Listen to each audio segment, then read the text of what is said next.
கேட்டார்.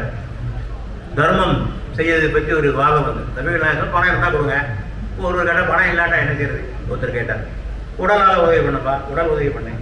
ஒருத்தர் கேட்டால் உடல் உதவி பண்ண முடியல, என்ன பண்ணுறது. ஆலோசனை தர்மம் செய் என்று சொன்னார். அப்பவும் ஒரு ஆள் கேட்டார், அதுவும் முடியலன்னா என்ன செய்யறது. சும்மா இரு, அதுவே பெரிய.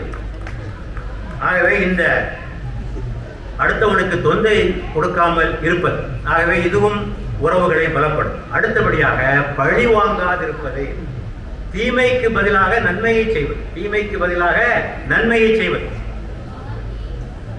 இன்னா செய்தாரே ஒருத்தல் அவரான நன்மையும் செய்துவிட இல்லையா. எல்லாருக்கும் மனப்பாடமான குரல் மனசுல தான் இருக்கு, செயல்ல வர மாட்டேங்குது இல்லையா. எங்கடா பழி வாங்கலாம் துடிச்சுக்கிட்டே இருக்கான். குர்ஆனிலும் இதே கருத்து இன்னொரு வகையில் சொல்லப்பட்டிருக்கிறது.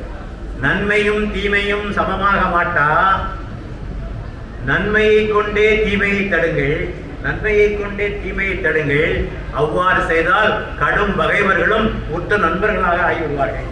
அதை பகைமையை ஒழிக்கக்கூடிய சக்தி நன்மையை செய்தால் வரும். ஒருவருக்கு நடந்த ஒரு அனுபவம், என்னோட நண்பருக்கு நேர்ந்த அனுபவம். அவருக்கும் அவருடைய மனைவி பக்கத்து வீட்டு பொம்பளைக்கும் ஒரே சண்டை.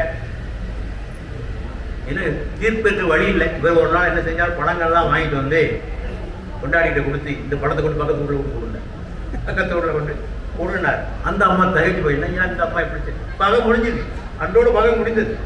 ஆக தீமைக்கு பதில் நன்மை நாம் செயல்களாக இருந்து கொண்டே இருக்க வேண்டும். ஆக பழைய சம்பவங்கள் எல்லாம் ஞாபகம் வச்சுட்டே இருக்கக்கூடாது. இன்னைக்கு நம்ம நாட்டிலே வரலாற்றில் நடந்த பழைய சம்பவங்களை எல்லாம் ஞாபகம் வைத்துக் கொண்டு அவற்றுக்கெல்லாம் பழி வாங்க வேண்டும் என்று துடிக்க நிலை நாம் பார்க்கிறோம். அது என்றோ போய்விட்டது.